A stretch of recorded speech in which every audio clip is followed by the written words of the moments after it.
En línea con Martín Tetaz, diputado nacional de Juntos por el Cambio, economista, docente e investigador. Martín, buen mediodía, ¿cómo estás? Buen día, buenas tardes ya, muchas gracias por el llamado. Por favor, bueno, inevitable consultarte sobre esta renuncia de Roberto Feletti, renuncia casi con un signo de interrogación, ¿cómo lo ves? Y viste que estábamos en la guerra contra la inflación y bueno, ya se están produciendo las primeras bajas.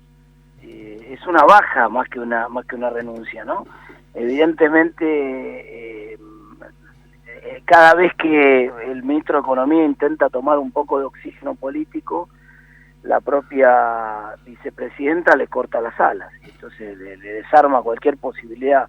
Ustedes fíjense que justamente la Secretaría de Feletti había pasado a la órbita del Ministerio de Economía, y en el momento en el cual pasa a la órbita del Ministerio de Economía, que implicaba un poco más de control por parte de Guzmán, renuncia a alguien que no había dado ninguna señal. No es que había una molestia o cierta confusión entre las voluntades del secretario con la del ministro, ¿no? Realmente son un conjunto de gente convencida de que se puede parar la inflación invocando a los dioses del viento o algo por el estilo. Yo sé que por ahí está el sonda, pero claro. Bueno, en una de esas, capaz que ustedes recuerdan que en alguna época había gente que bailaba, hacía una danza para ver si el sonda aflojaba. Sí, algún ritual de aquellos.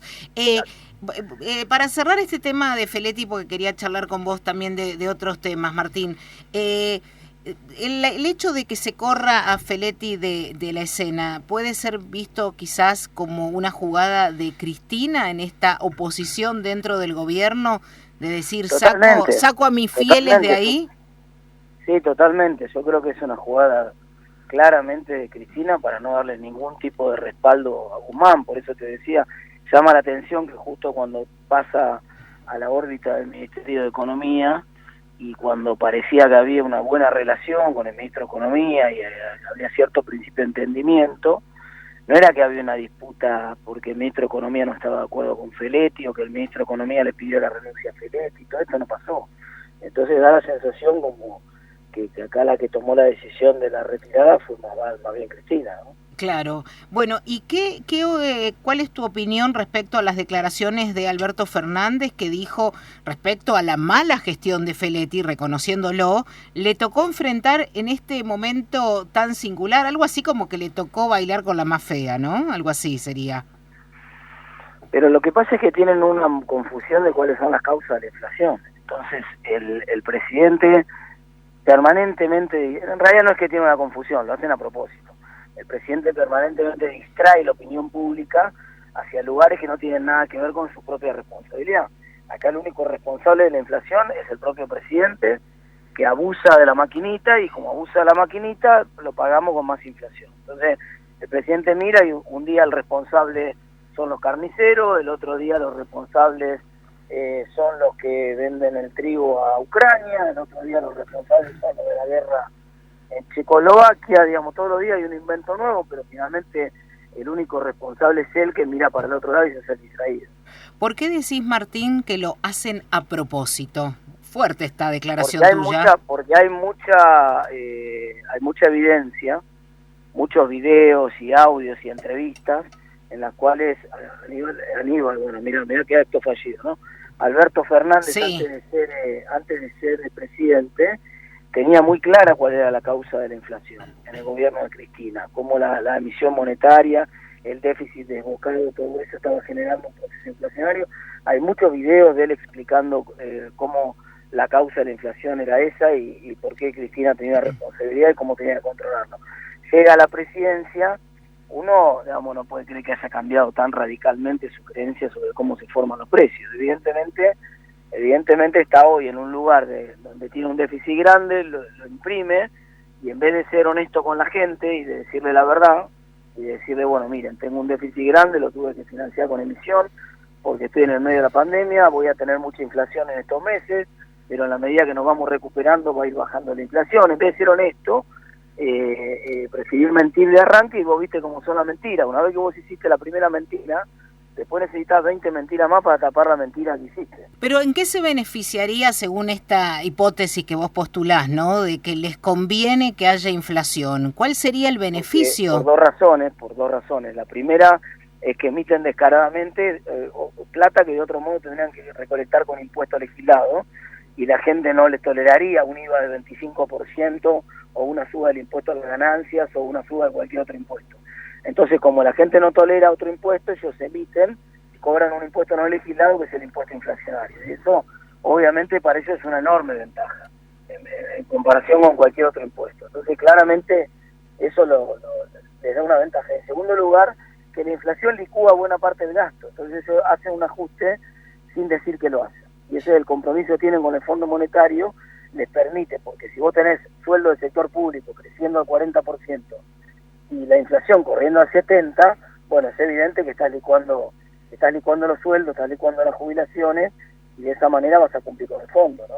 Bien, pero por el otro lado tiene un alto costo político, porque ¿a qué ciudadano le gusta vivir en un país con un 80, 90, quién sabe cuánto va a ser una inflación anual? Claramente, por eso el intento desesperado del presidente de hacerse el desentendido y mirar para otro lado y encontrar un chivo expiatorio y culpar a otro, ¿no?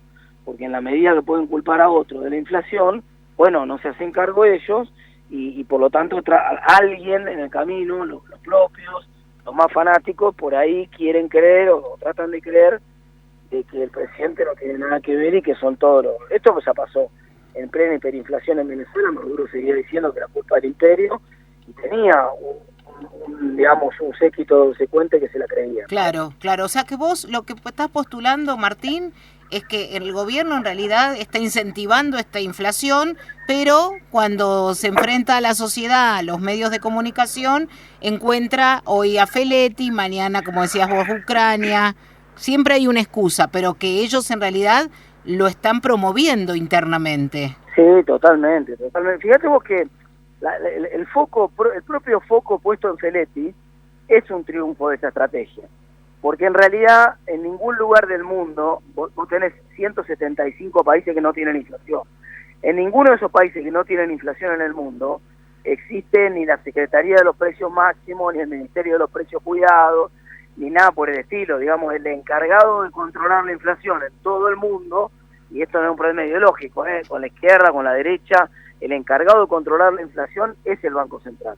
Y vos acá lo que tenés esencialmente es un Banco Central tomado por el presidente, y ese Banco Central tomado por el presidente trata de hacer maniobras distractivas para que todo el mundo mire a ver si Feletti puede o no puede controlar los precios. Feletti no tiene nada que ver. Es como si vos tenés un problema en una muela y fuera a ver si él te pidieras explicación al mecánico, ¿no? El mecánico te puede hablar del motor del auto, no de la muela. Claro. Bueno, mirá, justamente viniendo del director del Banco Central es quien va a reemplazar ahora a Roberto Feletti, Guillermo Hang. Sí, no lo conozco personalmente a Guillermo, tengo alguna referencia buena de él de la Universidad de La Plata, pero bueno, insisto, no, la función de un secretario de Comercio en todo el mundo es garantizar que haya competencia en los mercados, que funcione la ley de defensa del consumidor, la ley de defensa de la competencia. No tiene absolutamente nada que ver con la inflación, así que no le pidamos tampoco a Hang lo que obviamente no va a poder hacer. Bien. Martín, te cambio a otro tema que en realidad fue el que nos motivó para llamarte. Estoy charlando con Martín Tetaz, porque hiciste una encuesta, le cuento a nuestros oyentes, a través de Twitter, buscando los 10 trámites más inútiles. Yo al principio pensé que era un chiste esto. Pero sí. Los 10 trámites más inútiles, te decía, pensamos que era un chiste, sí. Pero aparentemente te ha ido muy bien. Contame un poco de esta experiencia. Sí, totalmente, porque, digamos, yo ya había visto un concurso que se había hecho en México. El propio distrito de México DF hizo un concurso hace como 10 años buscando que la gente denunciara los trámites más inútiles, y les sirvió esas denuncias, que fueron millones en México, para identificar los trámites que había que eliminar. Entonces mi idea era hacer una cosa muy parecida acá. Funcionó muy bien, ahí se saltea la grieta porque la gente odia los trámites igual si son kirchneristas o si son opositores, y los que más salieron como trámites más odiados por la gente son los que ya presentamos proyectos en el Congreso para eliminar, por ejemplo, el certificado de discapacidades. Hasta luego. Sí. Y vos prometías 1000, a ver, no me acuerdo bien el monto. 1000 DAI. 1000 DAI. DAI. Es moneda equivalente a $1000. Sí. Sí. ¿Y qué pasó? Y hubo un ganador que tuvo el trámite más inútil, que fue este trámite de la renovación del certificado de discapacidad. Se ganó sus 1000 DAI y obviamente le transferimos los 1000 DAI como correspondía, todos contentos. Y segundo lugar, ¿quién quedó como trámite más inútil? Segundo y tercero. En segundo lugar, no me acuerdo el tercero, el segundo quedó los registros automotores. Ajá. Los registros automotores, ¿no? Que son obviamente un negociado que le dan a algún amigo, porque en realidad todo lo que hace el registro automotor se puede hacer en una página web sin necesidad de molestar a la gente para que vaya hasta un registro, de gastar tanta plata. Bueno, recaudan muy bien, Martín, recaudan muy bien. Bueno, justamente. Sí.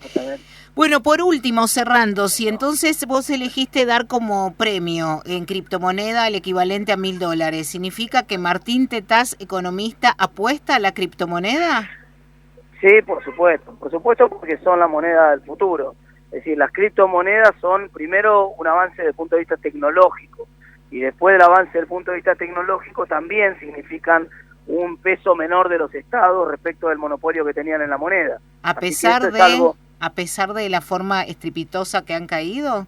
Sí, no, por supuesto, porque esto es circunstancial. Estamos viendo la infancia de las criptomonedas. Estás viendo un bebé de 2 años, que son las primeras criptomonedas que estás viendo, que obviamente lo vas a ver cometer muchísimos errores. Ni siquiera sé si va a ser el Bitcoin la moneda del futuro o cuál va a ser, pero estoy seguro que el futuro va a ser un futuro de criptomonedas. O sea que si llegás a ser ministro de Economía, ¿considerarías la posibilidad que en Argentina nos manejemos con la cripto? Pero es que ya se está manejando mucha gente. No, digo en forma oficial, no. Podría ser perfectamente, es una posibilidad, sí. Bien. Podría ser. Bueno, Martín, muchas gracias. Un abrazo y gracias por tu tiempo. Hasta luego. Gracias. Martín Tetaz, diputado nacional de Juntos por el Cambio, economista, docente e investigador.